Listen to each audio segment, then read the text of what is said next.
What's going on, everyone, and welcome back to the Double M Show on a lovely, peaceful Tuesday night here in Massachusetts. Beautiful. Beautiful weather. It's November. It's November and it's Why so beautiful. nice? Hey man, you don't ask no questions, man. You don't ask no questions. We'll take it when we can on a November evening here in Massachusetts. Thank you guys, wherever you guys are watching from. I hope it's nice and beautiful where you are at. Hope you are relaxed. Hope you are chilling. It is Veterans Day tomorrow. Shout out to all the people out there in the military, all the veterans out there who has fought for the country. Our respects and love go out to every single one of you guys. Absolutely. And some people have tomorrow off. Some people get a chance to relax. You got tomorrow off? That is I. Same here, man. I am one. So, my brother, Hey, cheers. cheers to the off day. Yes, sir. Yes, sir. Yes, sir. But we still have double M. We still have double M. We're going to do double M. That's not a problem. That ain't a problem. It's not a problem. Not a problem. We're going to do double M. Have a nice little cold little something here. And we're going to do what we usually do on a Tuesday night. Yes, sir. Yes, sir. This beautiful Tuesday night didn't come without tragedy, though. As 2020 has shown us, it's been a hectic year. As you know, Mike and I, we are Celtics fans to the core. And you can't talk Boston Celtics without talking about Tommy Heinsohn. He's the color commentator for the Celtics for 36 years alongside with Mike Gorman. But prior to that, head coach for the Boston Celtics, champion there. Prior to that, was a basketball player, power forward for the Boston Celtics, champion as well over there. He is what you call a legend. And for our generation, obviously we didn't see him coaching. We didn't see his basketball game, but we know him for his announcing. And yeah, you can have announcers, Mike, that have done it for a long time. And they're just that guy. They're just, okay, yeah, that's the guy who does the announcing. And he's been there and he has a great career. Then you can have what Tommy's done with the Celtics. One, he's been with the organization. He knows the ins and outs and his passion. We grew up where the Celtics sucked. Oh, yeah. The Celtics had horrible teams where you knew when you were turning on the TV, the Celtics were going to lose. But somehow, some way, you were always going to be entertained. You were always going to learn something. You were always going to fall in love with the Celtics team. And that's because of Tommy. Tommy would have that passion. He would fight the refs, his antics, his glory, his love for the team. You just couldn't help but love the Celtics due to Tommy. He had his catchphrases. I love Walter. The Walter McCartney when he used to make a three. The Tommy points. All of these things are, keen to Boston Celtics lore. And Tommy was a big part of that. Yeah, man. I mean, like you said, Tommy, if you're around our age group, anytime you tune into a Celtics game on whatever network was airing games, the Boston Sports Network has had numerous names over the years, but you've listened to Mike and Tommy. You listened to Mike and Tommy over all these years, over the different Celtics teams that have come about between, the early Pierce and Antoine Walker days to the Big Three era, to with Pierce, Ray Allen, and KG, to, the semi-post Big Three era when it just kind of, Rondo trying to lead the way Green. and Jeff Green and Smart came along and Kelly. Like, through all these years, we've been watching Celtics teams, the ups and downs, the good teams, the bad teams. It's been Mike Gorman and Tommy Heinsohn who've been holding it down. And, even these last couple of years, obviously he's gotten up there in age, but at the same time, and, his health has taken a toll over the last couple of years. So, he was in and out of the broadcasts, when his team would go on the road, he stayed back in Boston and work from the studio and doing his analysis from there. And, at his age, it's easy to just be like, yo, I've done enough. Like you talked about a little bit. The guy, I think he's won 8 championships as a player and 2 as a coach. on top of broadcasting Celtics basketball games for over 30 years. At his age, he probably could have been like, yeah, I'm all set. I'm good. I've done enough. I'm just going to sit back, relax. 86 analyzing sports. He didn't have to do it. 86-year-old is doing that? He didn't have to do it. But, when he was healthy and able, he made his way to some Celtics games or the studio, and he called games and did what he did best. Criticized the refs and whatnot, gave out Tommy points. You were used to seeing or used to hearing Tommy being Tommy. People outside of Boston that would hear Tommy talk like, yo, this guy's the biggest bias. homer bias. Every time there's a foul, like he's always on the refs. The Celtics can do no wrong. And I know people especially who be like, yo, even Celtics fans would be like, yo, I can't take Tommy anymore because he's just like too biased and Celtics do no wrong. He never calls it out in the middle because he's such a, but you just have to love him because he's just been doing this for so long. And you never hated Tommy. You probably got annoyed with him sometimes because he'd be biased, but like you never hated the dude. You loved him because of who he's been and what he's done over all the years. And again, at his age, he didn't have to do it. But when he was healthy and able, like I said, he was calling Celtics games. And,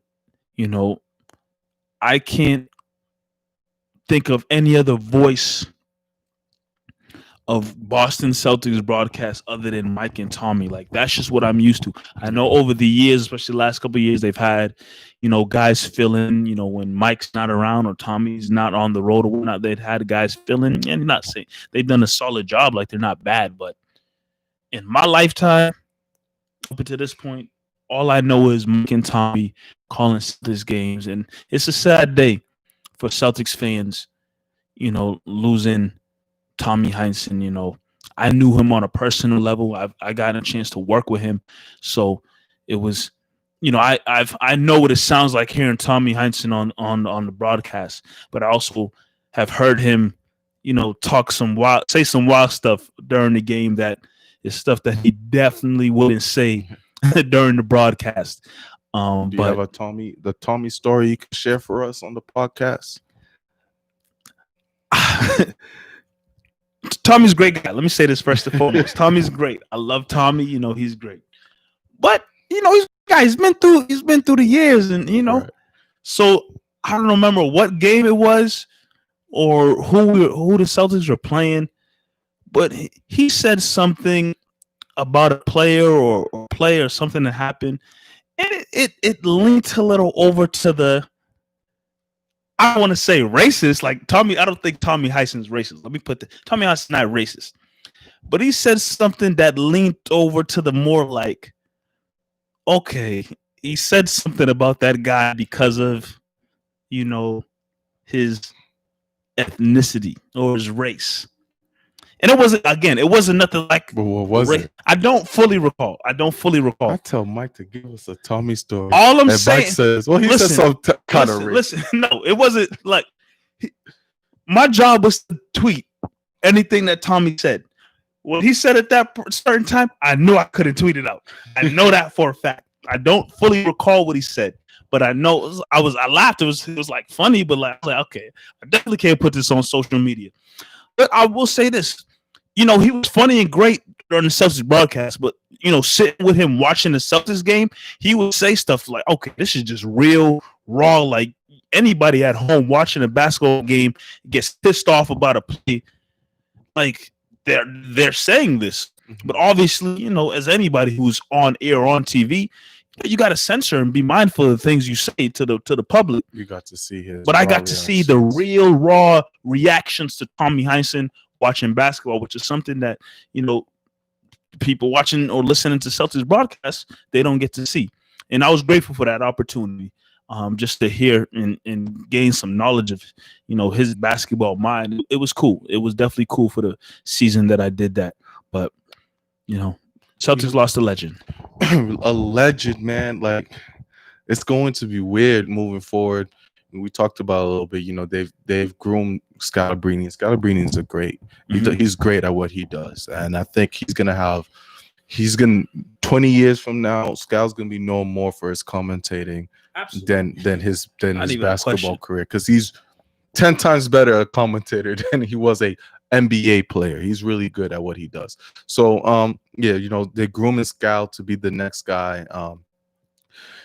We're gonna miss Tommy, man. Tommy was wow.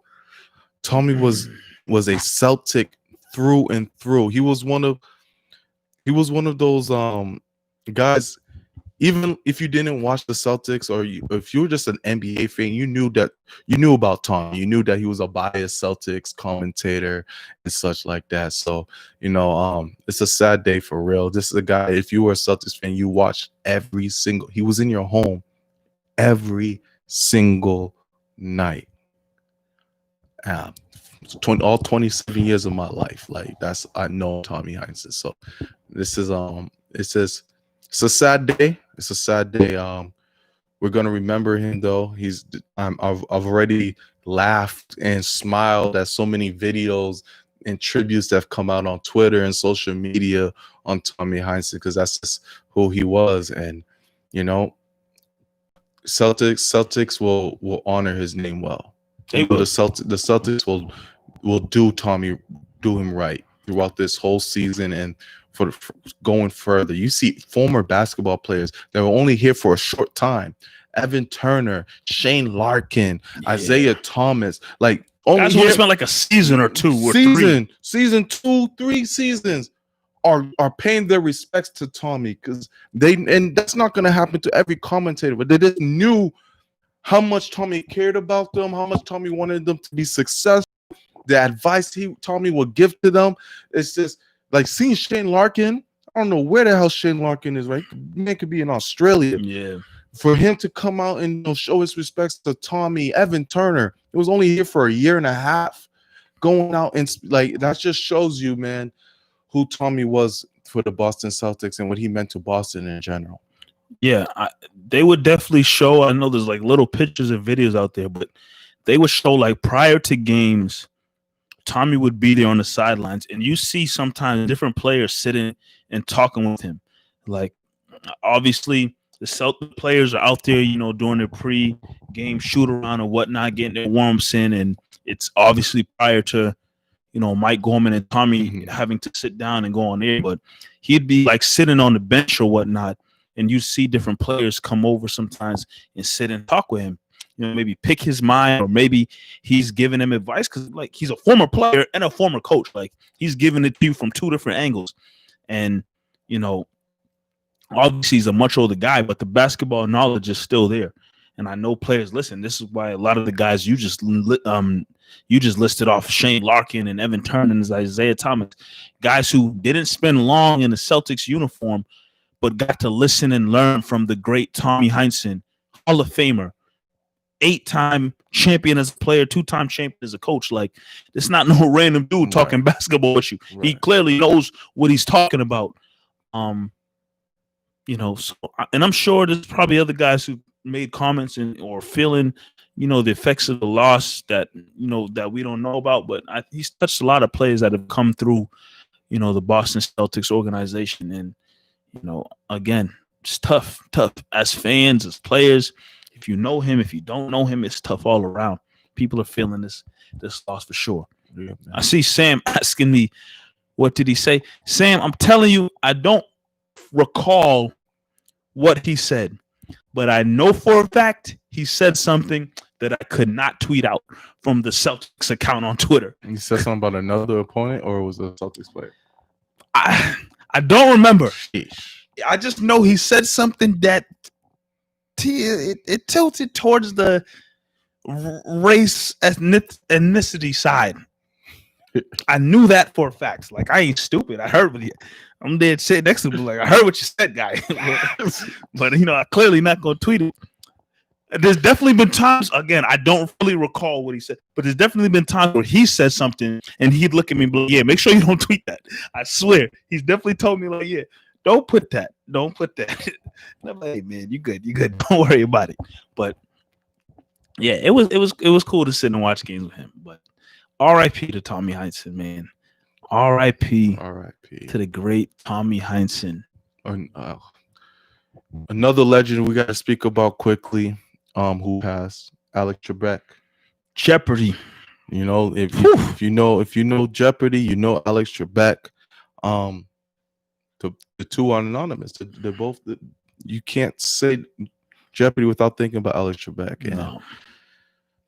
whether you watched Jeopardy one time, 100 times, you never watched it, you know who he is. Yeah. He's just one of another legend where no matter what, you knew who he was and what he meant to a lot of people. He's been in all of our homes for years and years and years. Some people calling him the human encyclopedia. Just his wit, his calmness.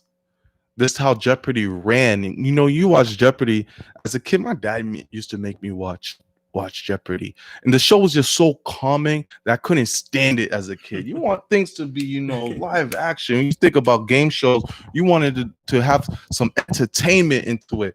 The Jeopardy, Alex Trebek, especially as a kid, he's just no Family Feud. There's no Family Feud. There's no Family Feud. He's very calm, and the questions are not things that a 6, 7, 8-year-old is going to know or anything like that. So you're just sitting there and you're just watching it. But Trebek, he had his own style of doing things, and it was amazing. We know that he had been fighting cancer for the past couple years. A legend. Sam just said it. Trebek's the GOAT, a legend in his own right. Not enough I could say about the guy. From all accounts, he seemed like a great man. People loved him. If you watch another guy where a lot of videos and clips have come out of him out in social media, and you just smile about how he just was able to handle everything. Yeah, you don't think about the game show Jeopardy without thinking about Alex Trebek. And I never was one to be like, oh man, Jeopardy's coming on at 7. I can't wait. I didn't, as a youngin', I didn't care for Jeopardy, but for some reason, I could tell you the whole format of the show. I know how it went, the proper way you got to respond to the questions, the points were, because even if you didn't watch the show, I'm sure everybody in school at some point, or even out of school, like you played some form of Jeopardy. Like everybody knows how to play Jeopardy in some way, shape, or form. But then obviously, again, you associate immediately Alex Trebek, who's held down that show for many years. But it's like you just think of the guy, and it's just Jeopardy. Nothing else. I don't know if Alex Trebek has appeared in any movies or done any shows or commercials. I don't know anything else to me personally, but I say Alex Trebek and Jeopardy. And like you said, that show's just calming. It's not no type of raw, crazy, wild, freaking song. Like, I swear, that show used to come on UPN. That show used to probably put me to sleep at night. Back when I didn't have a cable in my room and I needed something to watch. Put on Jeopardy. If you want to knock as a young kid, and you just be like, if you want to knock in general, put on, no disrespect to Trebek in the show, but if you really want to knock to something, and I know people knock to shows all the time. People go to sleep to shows all the time. If you want to knock to something, put on Jeopardy, because the music will put you to sleep. Trebek in his, simple, calm voice put you to sleep. And people be on a show winning money, bro. People on that show win, and when money. you win, you come back again. And this ain't no type of like Who Wants to Be a Millionaire. You get to them thousands, $100,000, and people going crazy. People just win 100,000. Be like, okay, something for 400. Okay, how much? I got $700,000. Okay, double Jeopardy. Oh man, and man, I wish I got the opportunity. I didn't really get into Jeopardy due to the fact of my childhood. But if I was older, once you get more knowledge, I know that show was something that, people would have enjoyed for sure. And I know a lot of people did enjoy this. Sam says something, you can't replace them. The show's got to end. I don't necessarily agree with that. I think Jeopardy means a lot to a lot of people. It won't be the same for sure. Yeah, for sure it won't be the same. But I think that, new generations got to have someone as well. Give the opportunity for someone else to take the mantle of Jeopardy and, and to take it over. It might not be the same. It might be a whole different, realm, a whole different era, whatever it is. But Trebek, what he did in the how many years he was doing it for, I don't even know how many years. It has to be 25 plus. He did amazing. Let's get someone else in there to try to give them a shot and see what they can do. I don't necessarily agree that the show's got to end due to the fact that, obviously the formula's there. You just mentioned we played in school. We played all the formulas there. Why end the show? See what here's on IG. Dirk saying that Trebek was one of the smartest guys on the planet. Iris is agreeing with you of not watching the show as much as well. But yeah, man, Jeopardy is just one of those shows. We got Nate. What did they say? Nate said, "Gotta protect the Wheel of Fortune hosts." Personally, to me, Wheel of Fortune's been around. Is it on the level of Jeopardy? I don't think so. I forget his name. I don't know the dude's name from Wheel of Fortune, but I know he had a wild past. Like I heard that he would do the shows faded. What? Yeah, he used to battle. He used to do the I show. don't mean to lie. He used to battle alcoholism. He used to do Wheel of Fortune faded. He used to do the show faded. I mean, people would never know, but he used to. But that show was rough. Well, spin the wheel. Like he used to good time. He used to do that show, Dunzo, and some people can host faded. Some people can just host faded. You just gotta know how to. I'm not saying I'm speaking from experience. Well, some people just have a way of just hosting things with liquor in the system, and he was able to go through years with liquor in the system and hosting the show.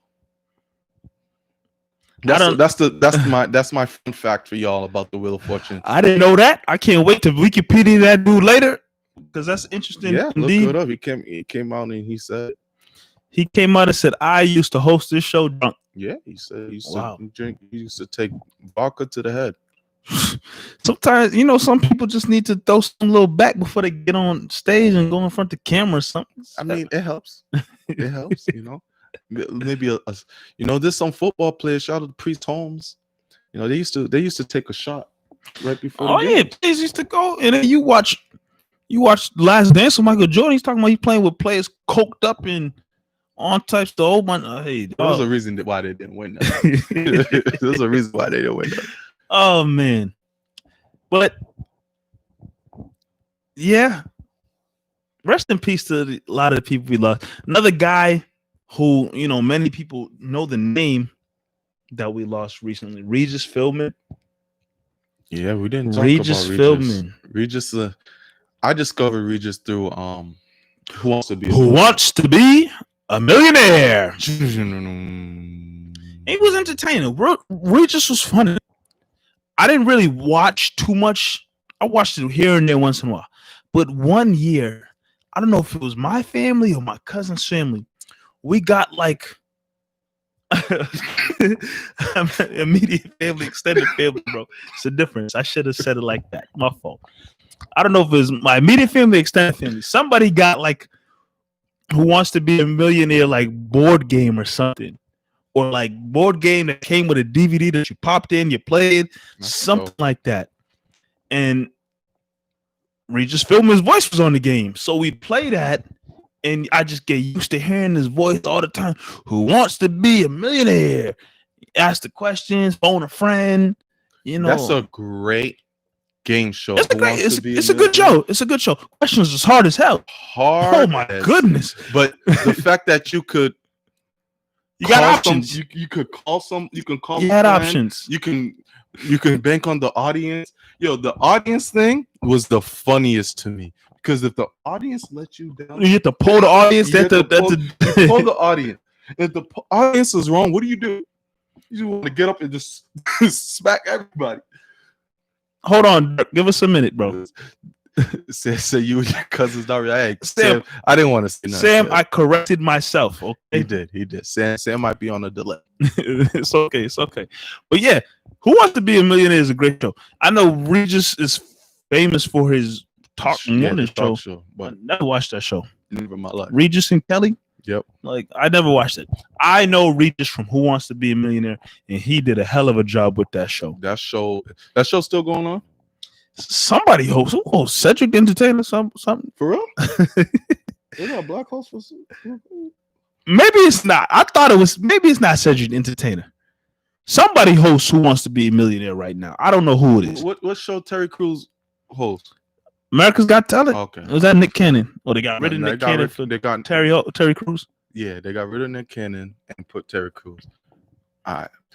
If you are watching right now, let us know who's hosting Who Wants to Be a Millionaire. Yeah, one of y'all show was Ask Sherry or something. Ask like, Google. That show used to drive me crazy because it'd only be an hour long. They'd have someone go on and they didn't make it. They probably made it to like the first 15 minutes, and then they put the other person in for the next 45, and you just never know if they win or not. But another show, I mean, I don't mean to take away from Regis filming it, but we talking about game shows right now. My show is Deal or No Deal. That's a show right there. It's I heard what you said. I gotta read what it says. Terry Crews hosts Trump rallies. That's the freaking quote of the day. That is the quote of the day. Yo, Dirk says Slumdog Millionaire is a great movie. Mike has not seen that. I still need to make sure Mike watches that movie. Slumdog Millionaire. Slumdog Millionaire is an amazing. Is that a Bollywood movie? Yes, it's a Bollywood movie, and it's an amazing movie. Yeah, Bollywood. Nah, don't disrespect Slumdog Millionaire, bro. That movie is a force. Okay, I'm not saying it's not. Sure, it is. Okay. But yeah, Deal or No Deal, great show. Play that at Dave and Buster's all the time. I never touched that game because the TV show used to piss me off. I can't imagine playing it and losing. I get pissed. Dave and Buster's. I went there one time, almost broke the whole system. Exactly. It was between the because obviously it's not $1 million. It's the tokens. It's between I could have won I don't remember the max tokens, probably like, let's say 800 tokens or whatever the max was. It was between me having the 800 tokens or the case. I can't play it. I picked mine. I had $2, 2 tokens, and the case had it all. Yo. Oh man, but that's a great game. They're saying Deal or No. Who Wants to Be a Millionaire is hosted by Jimmy Kimmel. I could see Jimmy doing that. Jay said Deal or No Deal. Price. You know what's crazy about Price is Right? Price is Right is great. This show's been around for a while, right? Something about the show or the concept I don't understand. What? In my mind, everybody tune in. Let me get this straight. I mean, I watched it here and there. Let me get this straight. They play the music, and they come on down. That's the show. Come on down. Come on down. And they just line up, and they just gotta guess the prices of stuff. Yeah. And then if they get it right, what happens? If they guess. I see 3 people lined up. They gotta guess the price of something. Somebody gets it right. What happens from there? What are you talking about? Maybe I see. That's why I'm confused. The show starts to have 3 people lined up. They guess the price. The person who gets it right, they just win, and then whoever gets the closest price. And then you continue on. It's like it's a game show. There's more levels. So you keep having to guess the price on different stuff. There's more. I feel like. Well, you get a brand new car. Yeah. I was just talking to a couple of my boys about The Price is Right. I tell you, I need to get my mom on that show. We would be rich. And the thing is, the prizes are so freaking crazy. I didn't know, bro. It took me a minute. The prizes go from you can either win a treadmill or a 10-day vacation in Hawaii. Which one would you want?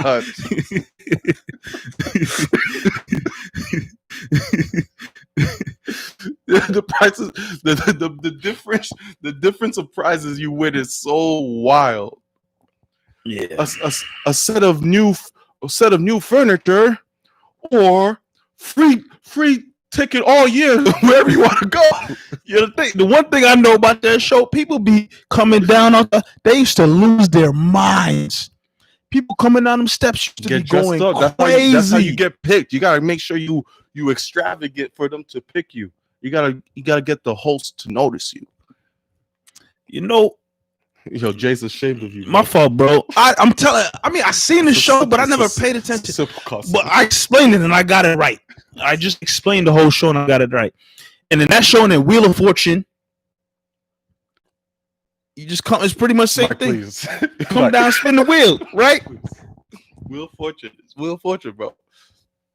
What's that other show I'm thinking about? You know what show's boring?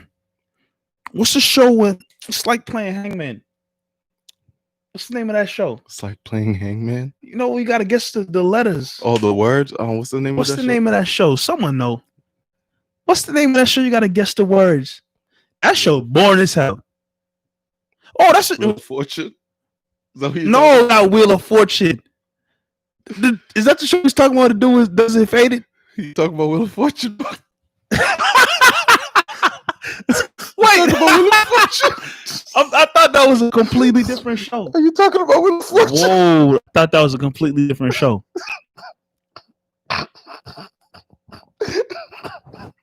Come on down, Mike. I was thinking of a completely different show. My fault. Yo, bro. I thought Wheel of what? Who hosts Wheel of Fortune? Not Wheel of Fortune. What's the dude that hosts? Not Deal or No Deal. I'm confused right now. Yo, Mike. Nah. There's too many shows. I'm confused. What's the dude that something Carey? What's his name? Drew Carey. What does he host? Right. Price is Right. Okay, I'm mixing up shows. You don't get it. These are shows I don't watch. Wheel of Fortune, Dude That's Faded. Drew Carey hosts Price is Right. What the hell did Wayne Brady host? Wayne Brady Shazam? No, Wayne Brady used to host The Price is Right. I swear he did. Possible, maybe. No, he didn't. Wayne Brady used to host The Price is Right. I swear he did. Yeah. What's his? I don't remember the dude's name. The dude with the little patch on his face. He used to do Deal or No Deal. Wayne Brady used to host Price is Right. See, I'm just confusing shows. Y'all laughing at me like I don't know. I just confusing shows. That's all. Wayne Brady used to host Price is Right. Because you understand that once you spin the wheel, you are able to guess the letters, right?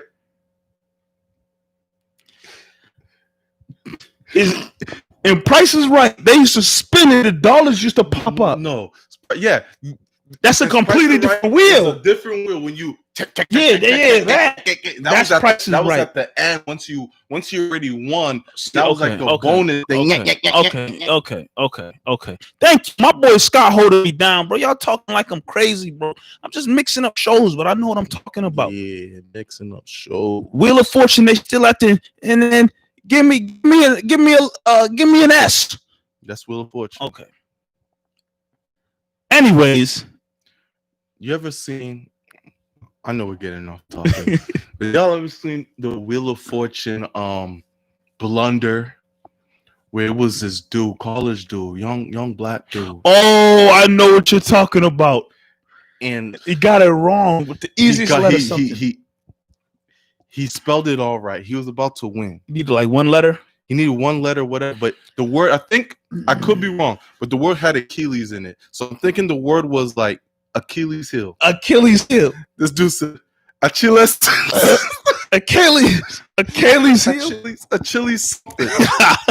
That's just. And the dude said, "Oh, I'm so sorry. Oh," he was so upset. He was so hurt. Said, "Oh man, I'm so sorry." But clip's embarrassing. He said, "We can't accept that." If you're watching the show, do you know what I'm talking about? That clip is embarrassing. He said Achilles heel. Achilles, bro. He said Achilles. Achilles heel. That clip is embarrassing. I know exactly what you're talking about. Yeah, that's Wheel of Fortune. Okay.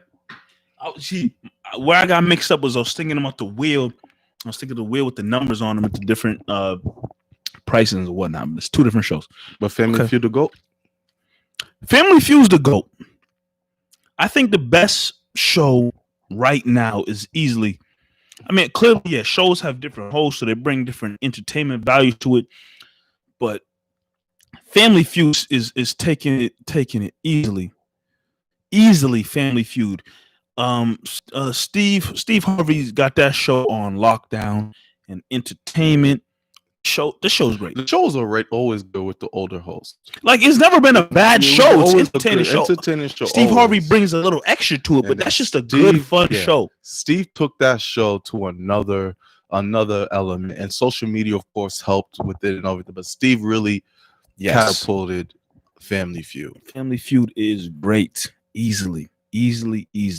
Love Family Feud. We've had college nights. Oh my goodness. Sam, what's Sam at? He know what's up. We've had college nights where once they hit 11 o'clock, because I don't know if y'all know, there's a little secret.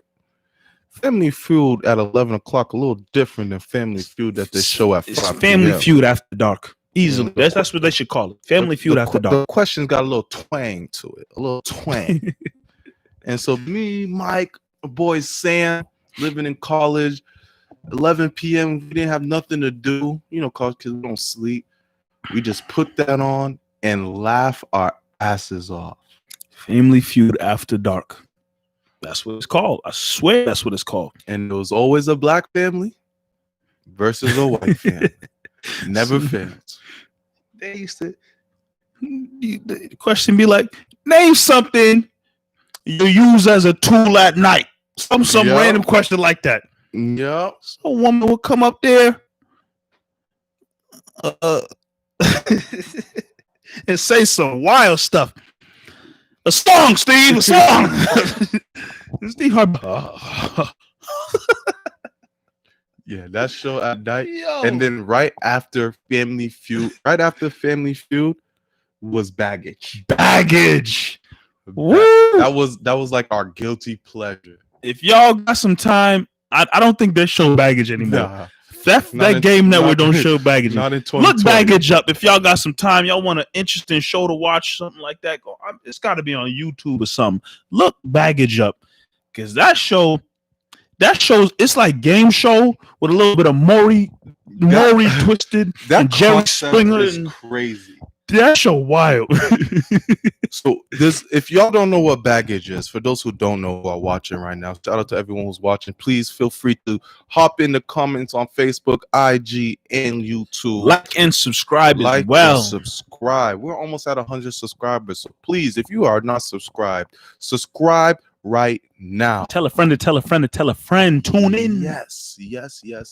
So Baggage, if you don't know what Baggage is, you have, it's a dating show, quote unquote, and a game show.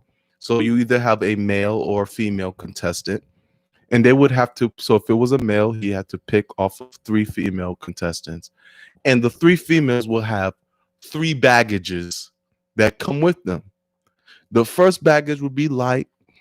The first baggage would be light. It's like maybe I only brush my teeth once a day. That'd be like the first baggage. The guy probably overlooked that. Okay, whatever. Weirdo. Then the second baggage will be something comes with. I have 4 baby daddies.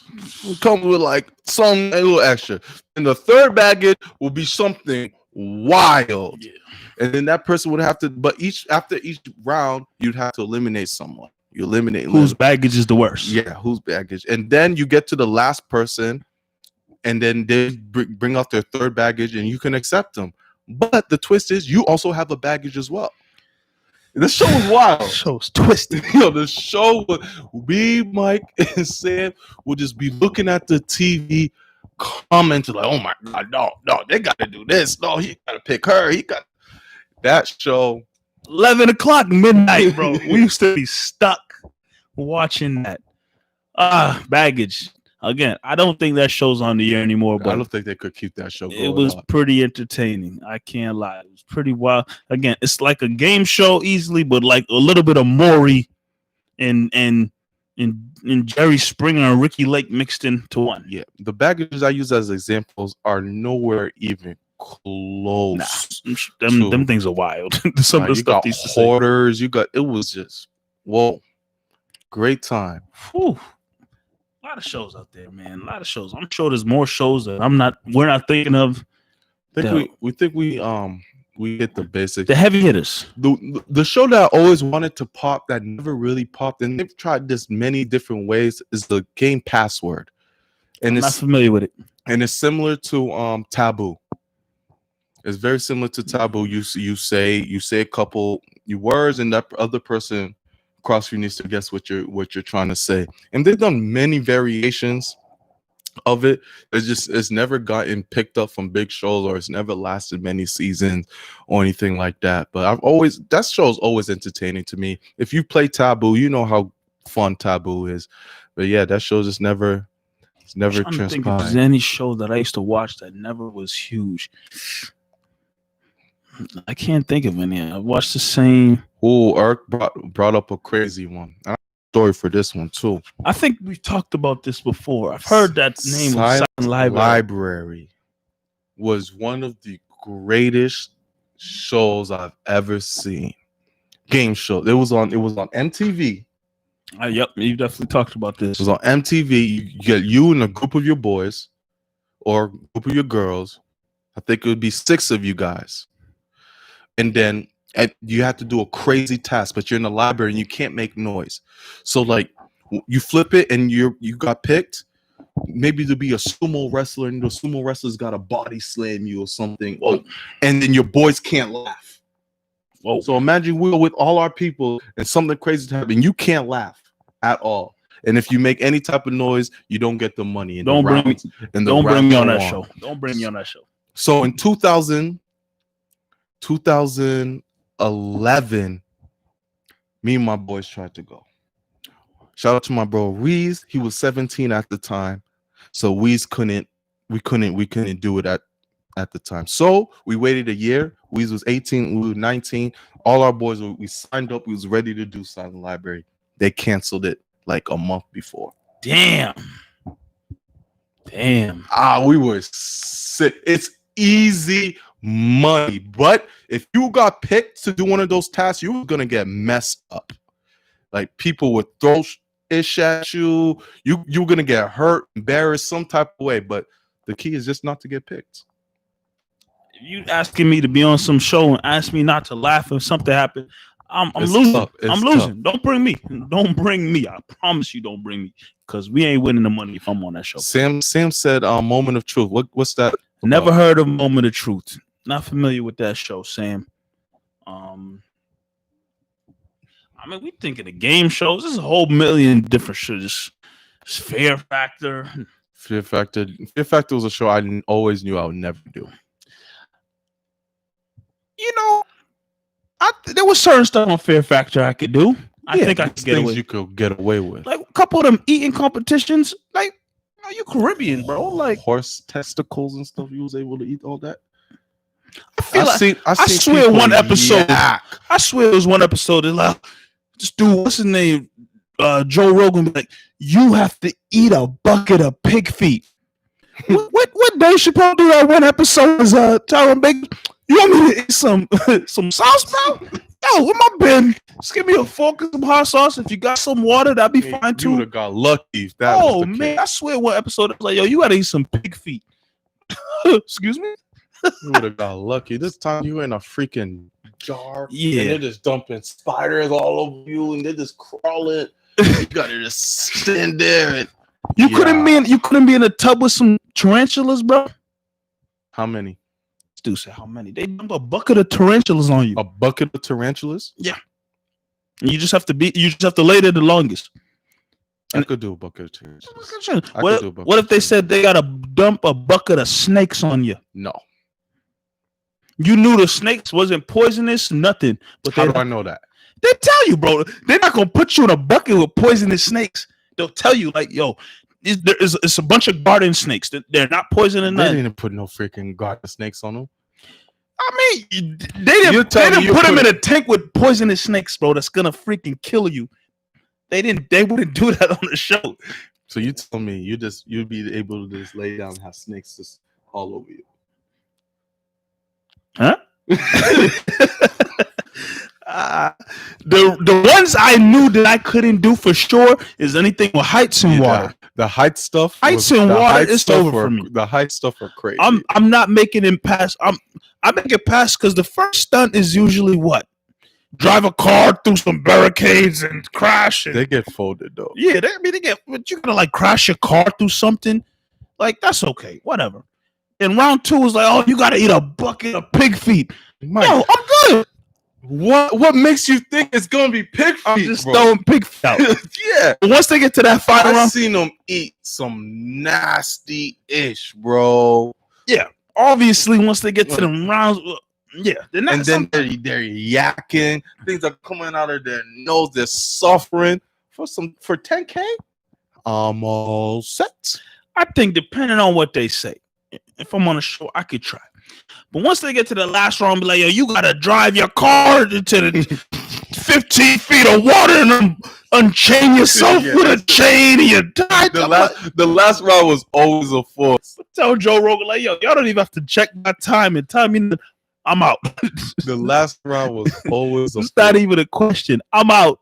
It's okay, Joe Rogan. I'm good. I ain't driving my car, unchaining and unbuckling nothing under 12 feet of water. It's not happening. I'm all set.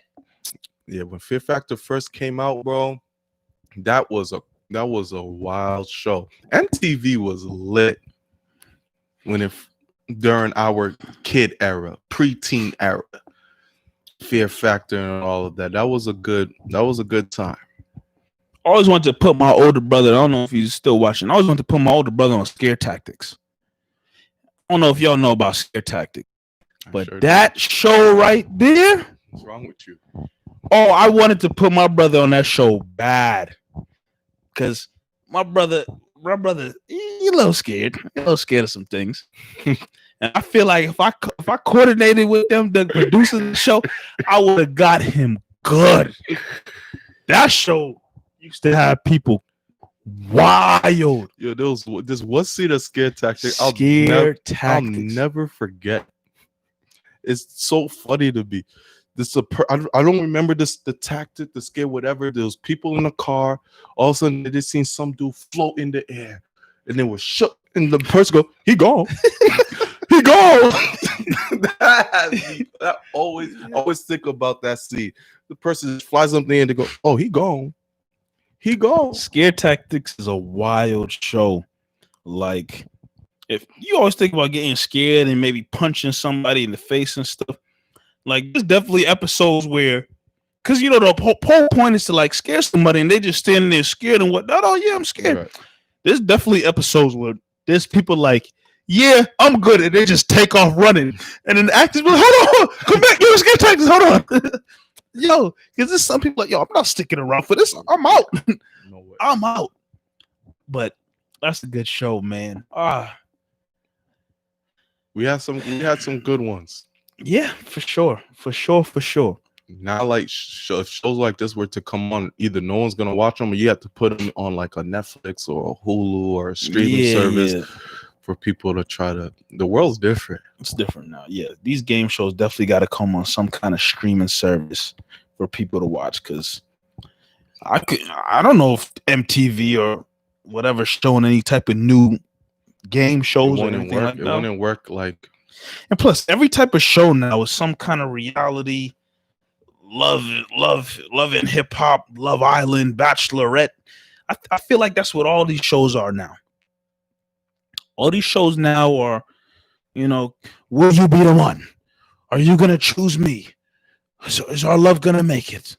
So that's what all these shows are. Sorry, Dirk, man. We missed your comments. You on IG, bro. You might want to transfer over, guy. Nah, bro. Tell us IG work, bro. If you want IG tuned in, that's fine, man. Tune in. I'm just saying. I'm just mad of Dirk's comments. Pig feet is good, Dirk. I feel you, bro. They said pig feet on Fear Factor. The money is mine. Real World. I never watched The Real World. No, never was into The World. Never got. Now you talking College Hill on BET. I watched one season of that, and that's the season they did in St. Thomas. Shout out to VI. Watch College Show. Woo. College Show was good. College. But I never watched Real World, so I couldn't tell you much about that show. I moved to Braintree. Braintree didn't have BET, and they finally, after some complaints, Braintree finally got BET. Everyone told me to watch College Show. I said, sure. College Show was fun. I would love to be on one. I mean, I kind of gets the concept of Real World, but Real World, College Show, them Big Brother type. I would love to be on one of them type of shows. No, sir. I ain't winning. Me. I'm gonna be an interesting character on them show. No, sir. Real World, College Show, Big Brother, any type of them shows where you got to live in a house with people. Come back home, please. And people gonna look at me like, I'm all set. Please put me on one of them College Show. Not. I'd reject that offer. You wouldn't. You wouldn't be on a Big Brother. No. Why? Just live in the house and try to win money, win competitions. No. What's the problem? Save it for Double M after that. This is Double M right now, bro. How come you couldn't be on College Hill? I couldn't be on College Hill, bro. Why not? Because I forget the reason why I'm there. What would your focus be? I'll tell you. A lot of distraction. Yeah, that show that. You got your mom and your dad, everybody watching. Nah. I either go there as a squiz, as a square, or go there as me. Neither's gonna work out. I'll tell you, America, because America watching America, is that guy even there for the money?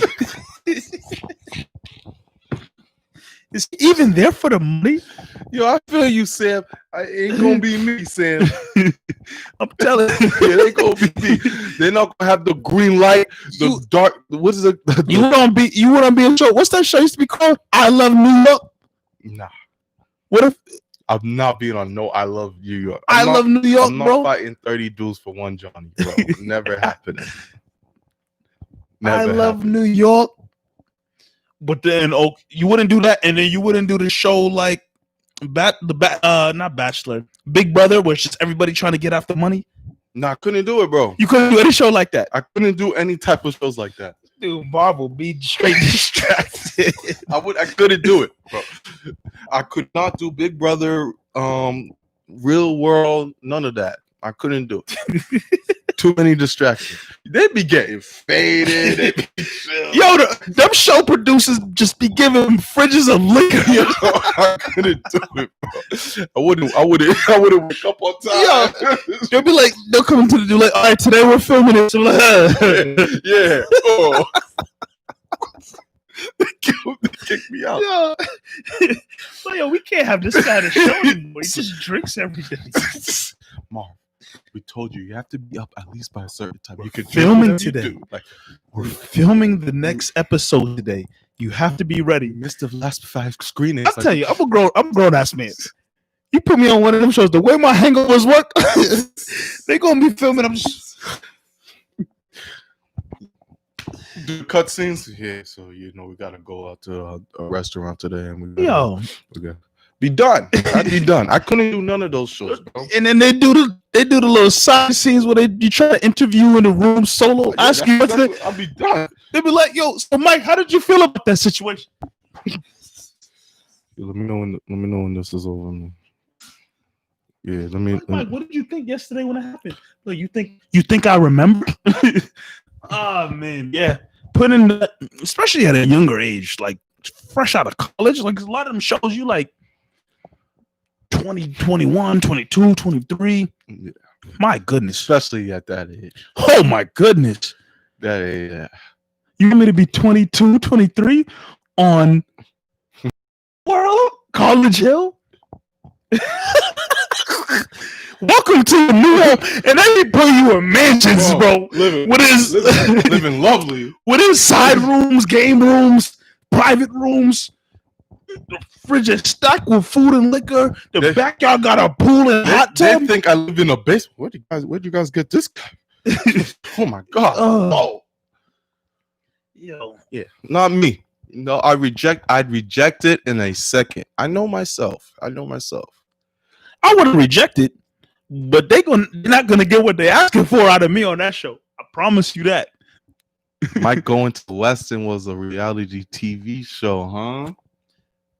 If you want to watch that reality TV show and see the chop guy who nothing happens to, that was me. Here we go. That was me, Scott. That was me, bro. I wasn't living like you, Scott. We know them stories, bro. I wasn't living like you, my guy. So sorry to disappoint. How was you living like? You want a picture? What? You called me Jimmy Olsen, bro. Jimmy Olsen.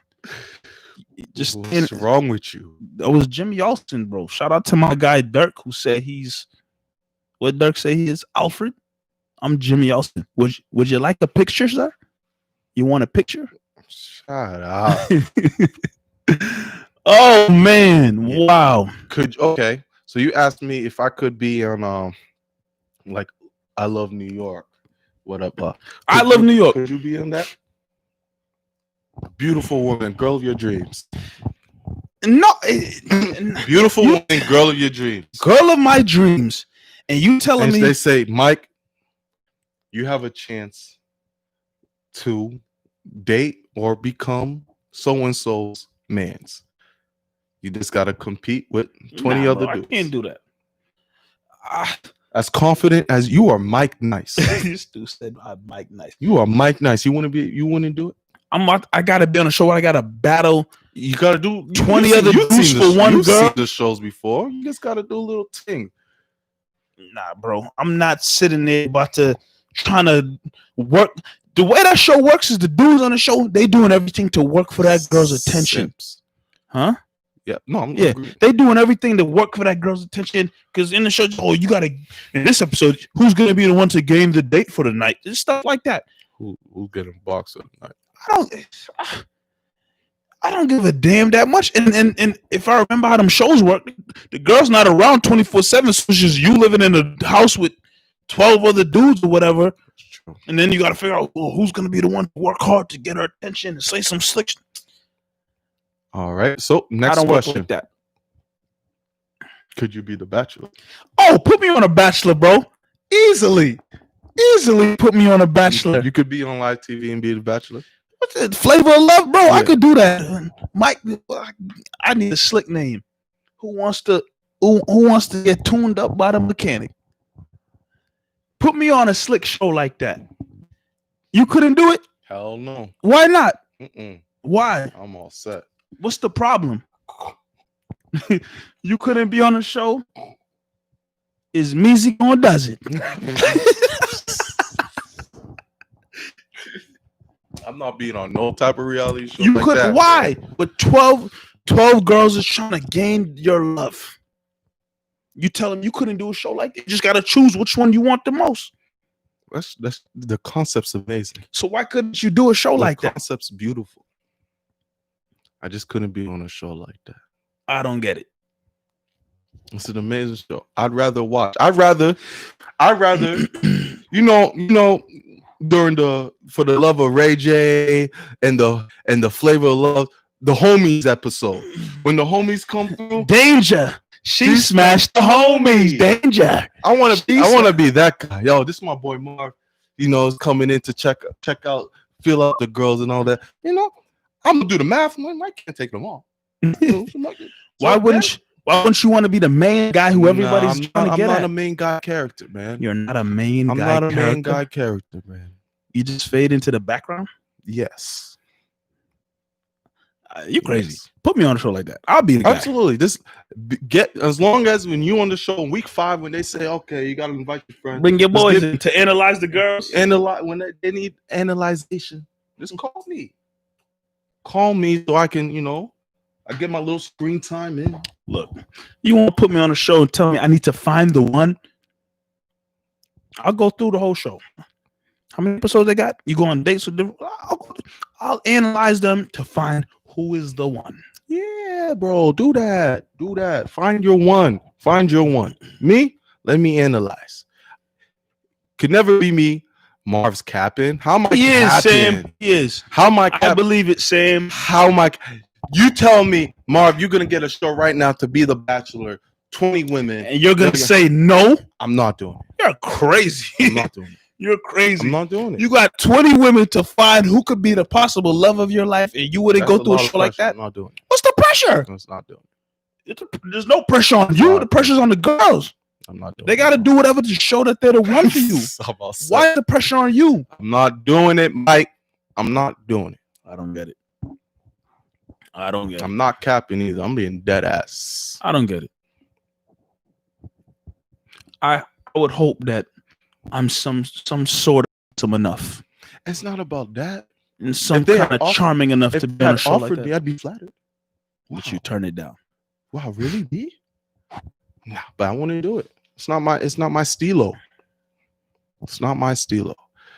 That's you gotta 20 people on 20 little things, trying to find 20 little. That's too much. That's too much. It'd be too much. Everybody gotta do it. I'm lying. How about Tip? It's not right, bro. Something ain't right. You wouldn't be on a show where you have to figure out who's the love of your life, possibly. None of them are the love of my life. How do you know that? But if none of them are, what did I do? Then it's show over. Make money, go home, and it's over. What did I just do? Hey, there was the Flavor Love 2. There was I Love New York 2. Like you could try again. Look, I understand they get busy. They get real busy. I understand it. That's great. It's not about the busy. It's about finding the one, right? It's about finding true love. It's about finding true love. That's it. You really think you can go on national TV, 20 John, and one of them you're gonna find the love off of little freaking dates and exercises and little activities that you gotta do. Yeah, you just gotta talk to them and get to know them. And then if you like all of them,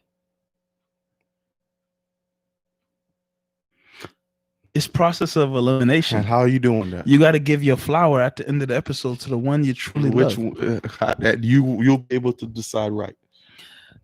It's just got to eliminate who's not compatible enough for you.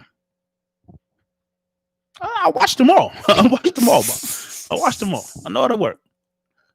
I think I can do it. See, you better than me, bro. You better than me. I couldn't do that. Once again, I get distracted. If you say wait, so, man. I gotta kick someone out. Nope. It's all about playing the game and understanding how it is gonna unfold. That's all. That's all. Before we move on, make sure you subscribe, like us on YouTube. Yes. Shout out to everyone who is watching on Instagram, on Facebook, on YouTube as well. Last thoughts on any type of reality shows? Any last comments on that before we move on? Alexa says, don't forget to look up Moment of Truth. Did anyone explain what that was? I don't think so, but it's all right. We'll look it up. Do some research. Moment of Truth. She's the second person to bring it up. The second one. We gotta see what that's all about. But wow, it's been an hour already, huh? An hour on Double M, and I still got some left in me, man. Got a little bit of something here too. Well, we got to talk about the biggest news out right now. Yes, sir. Yes, sir. Change the gears, brother. Election 2020. Election that might go down as one of the biggest in U.S. history.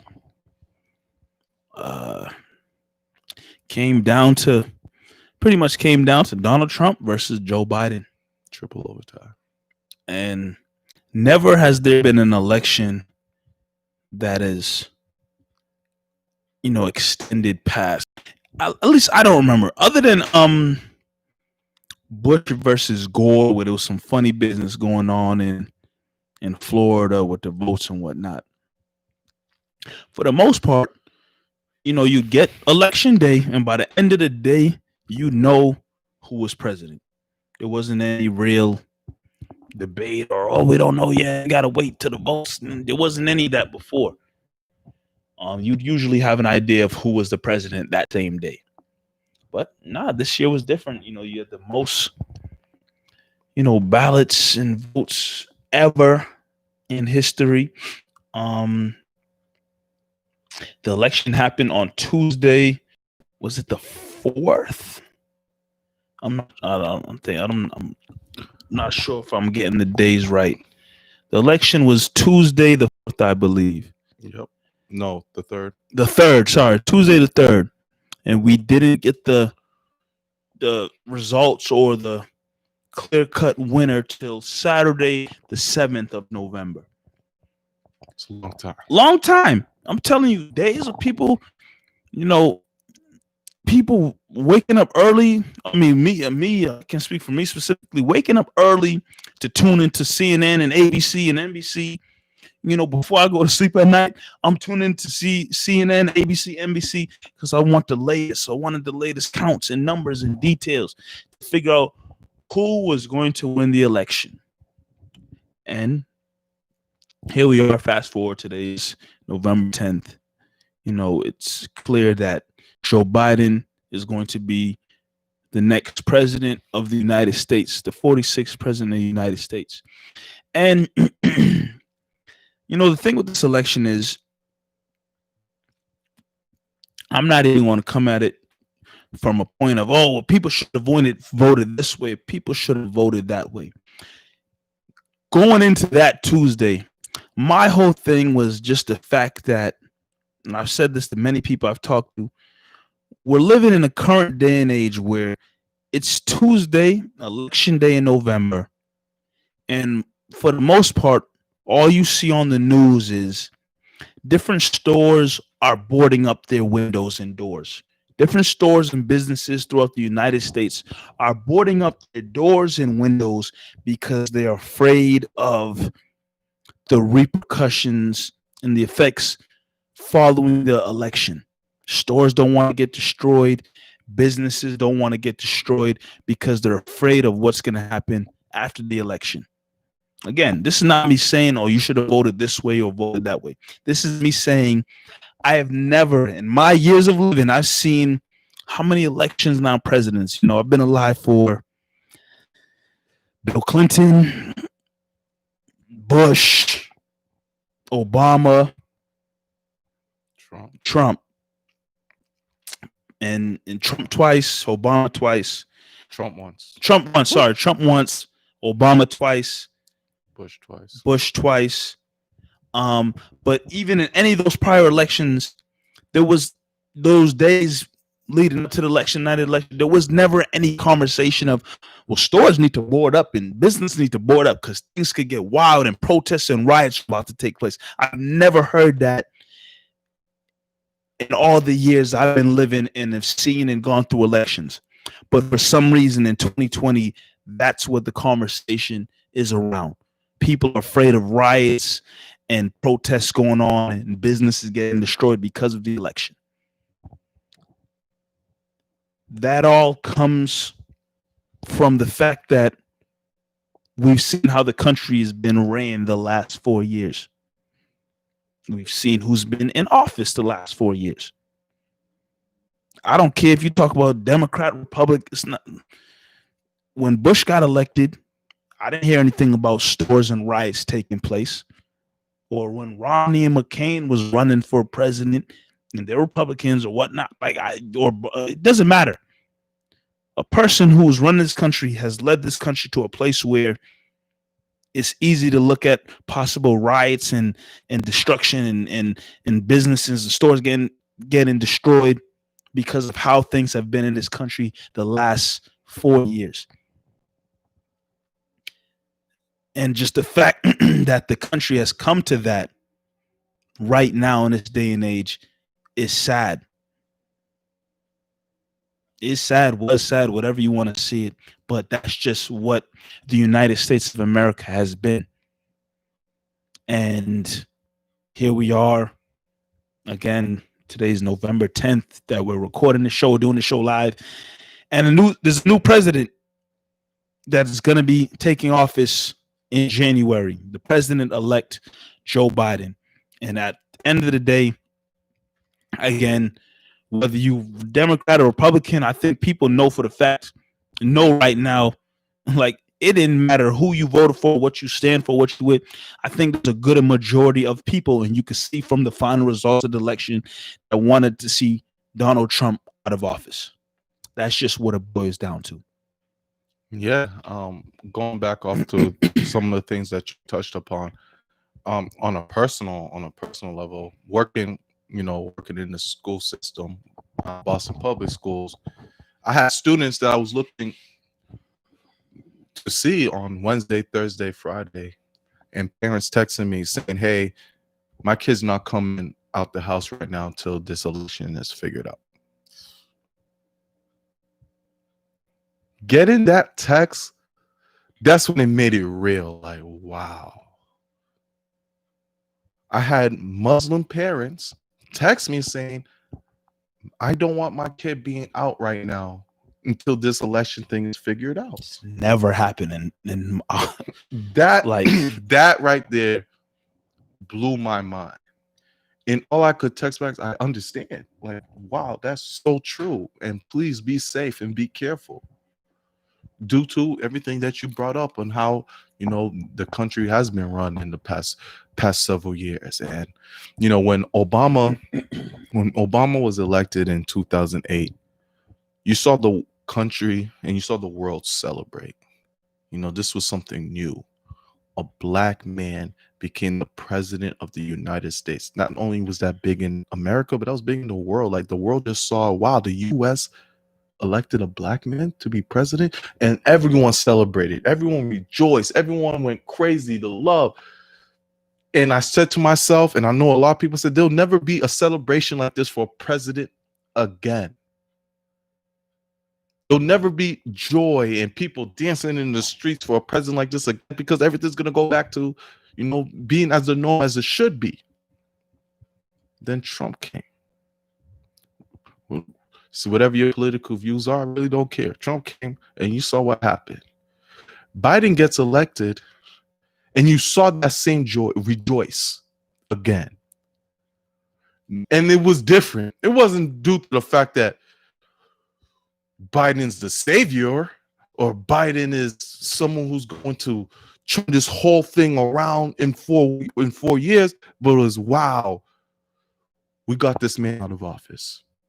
Holy crap, this guy is finally going to leave. And that same joy and that same part, and people in the streets having fun, going crazy, celebrating around the world.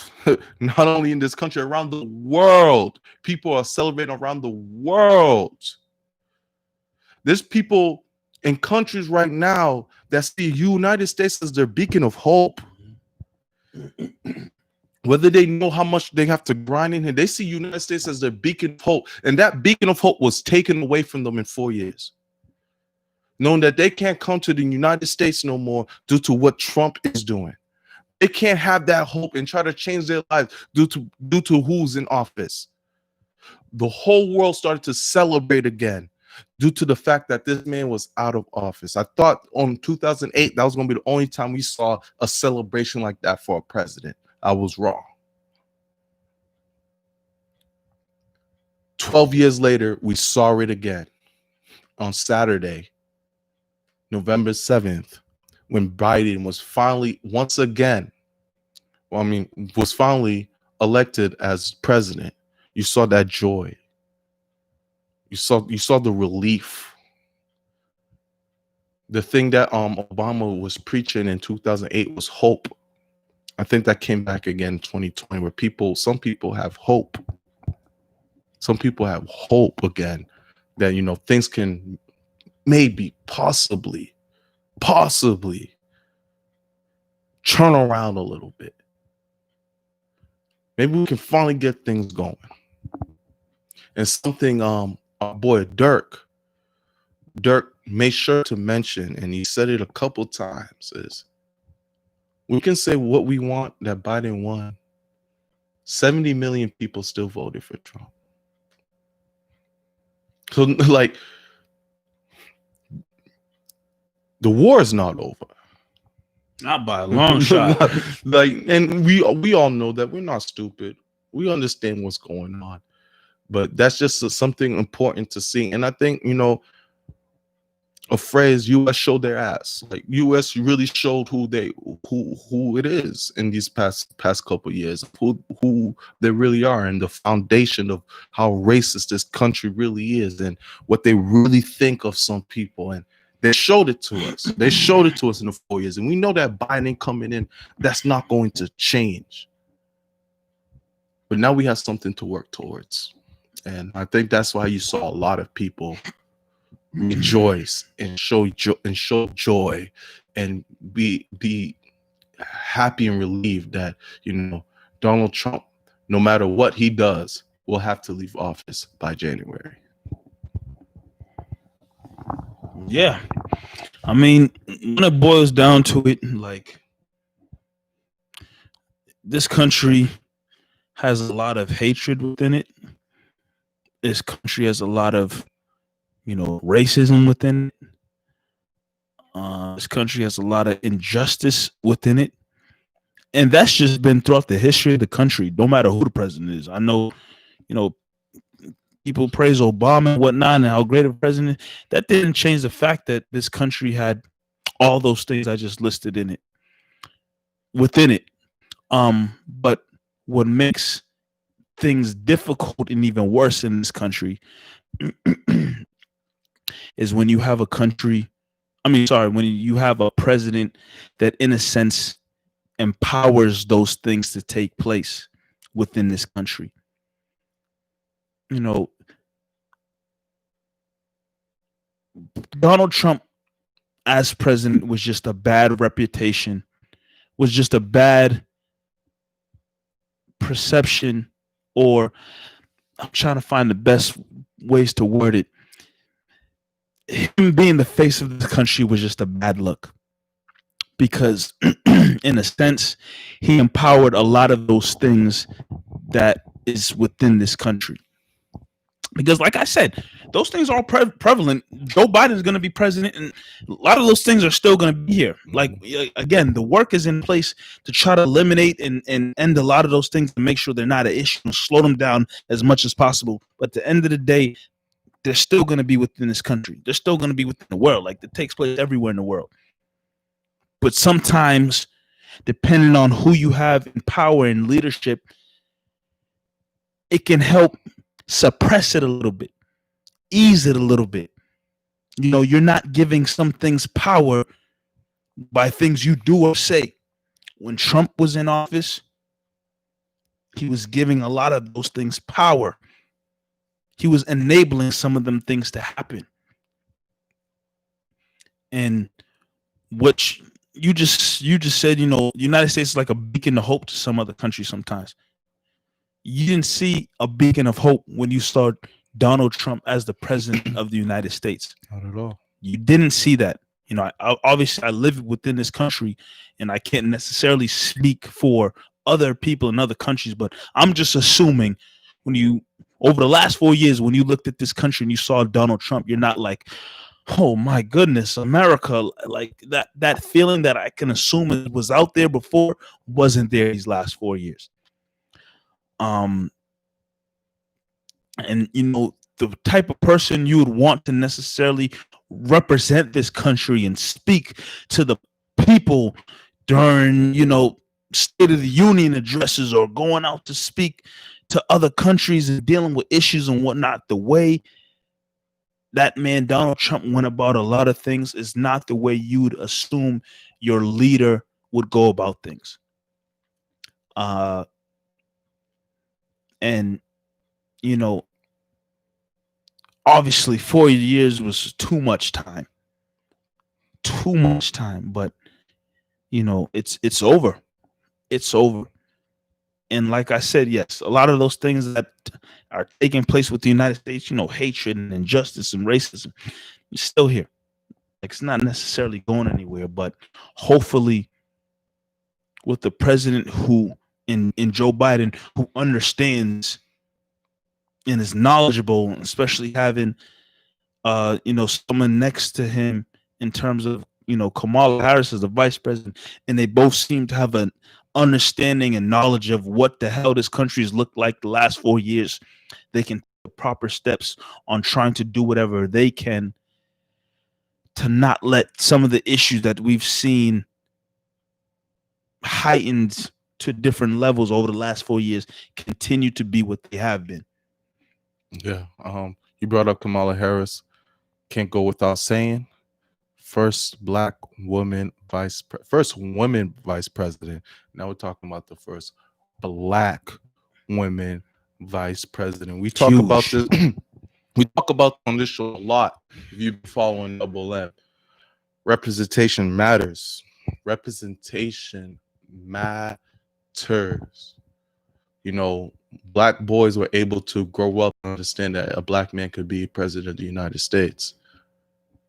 Now, black women can look up and say, you know, women can be in office as well and hold a huge power. And it's not to go to say that Kamala's young. You know, who knows what her future looks like in 10, 12, 20 years. And she could possibly become a future president, or she can influence the next black woman to become a vice president or a future president in this country. Representation matters because we don't have enough of it. White boys and white girls get to see people that look like them every single day in the news, in the magazines, and the TVs. Wherever they go, they see themselves. They see themselves every single day in high positions. They don't even think about it. It's a subconscious. They just know that they can be whatever. We don't see that in this country.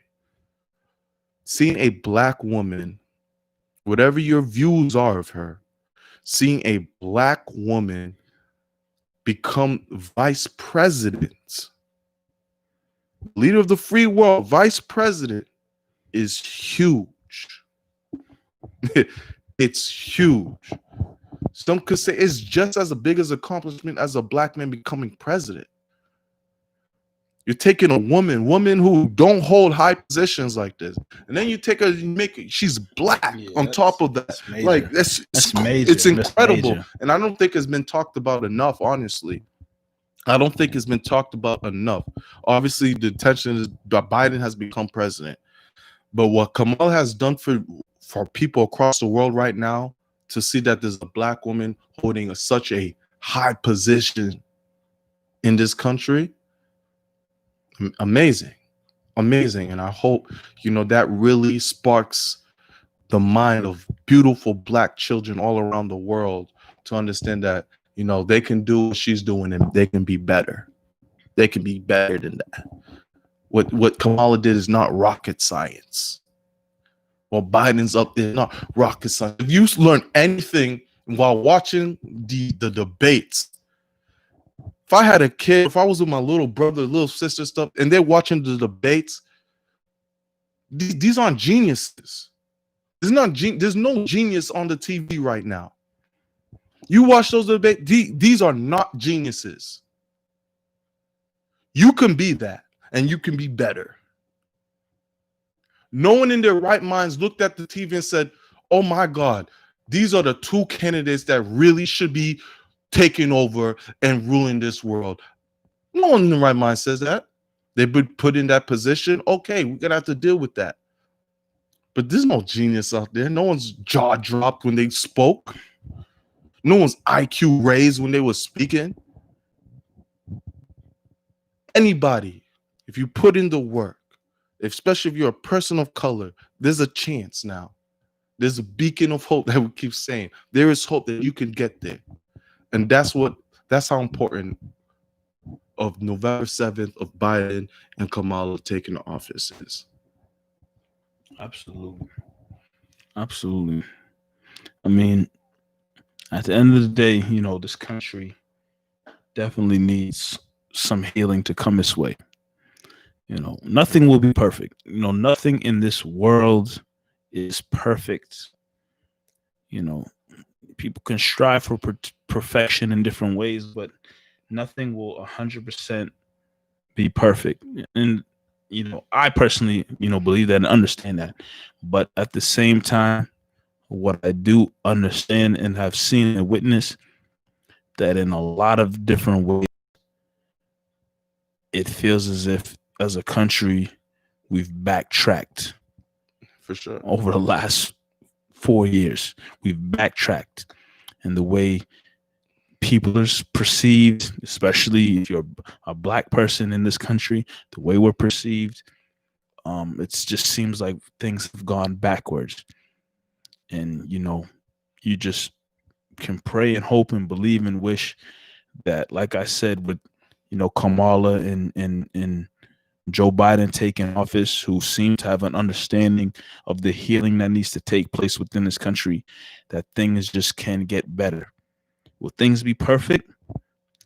Nothing will be perfect in my eyes, but healing needs to take place, and there's no reason why it should feel like this country has taken about 10, 20 steps back, the way life is seen and felt and looked like over the last couple of years.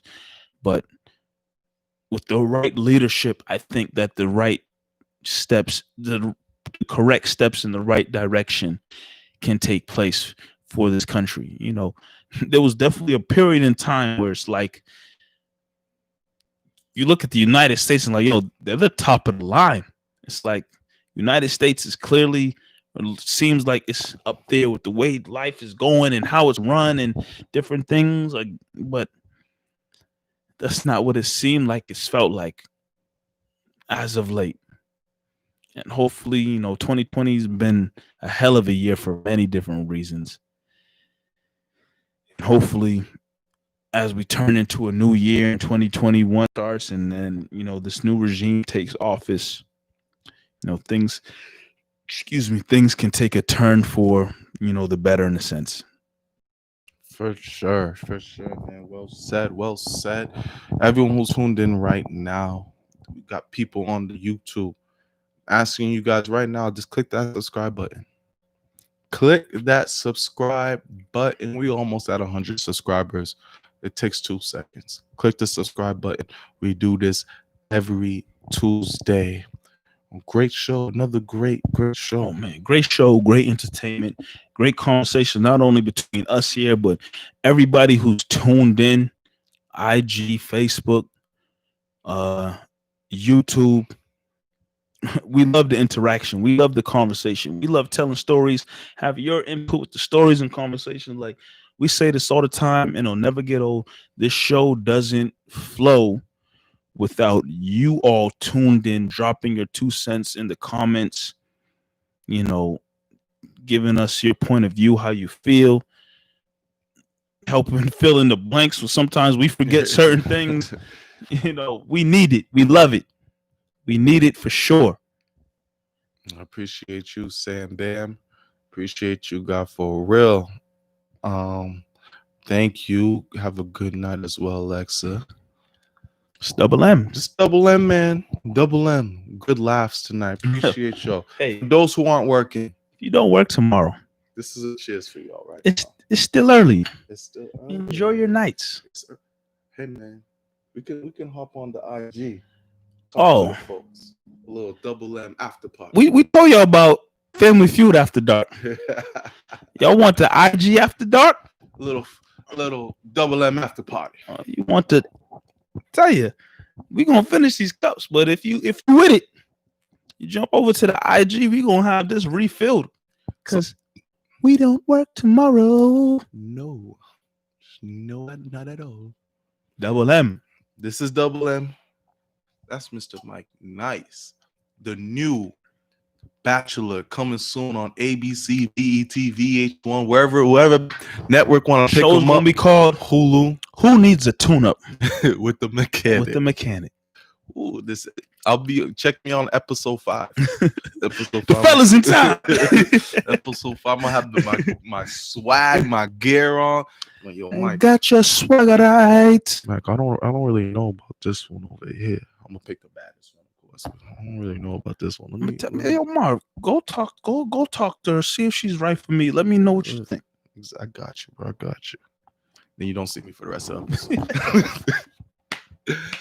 All right, y'all. Double M. Appreciate you guys. Have a good night. Check us out. We'll be on IG.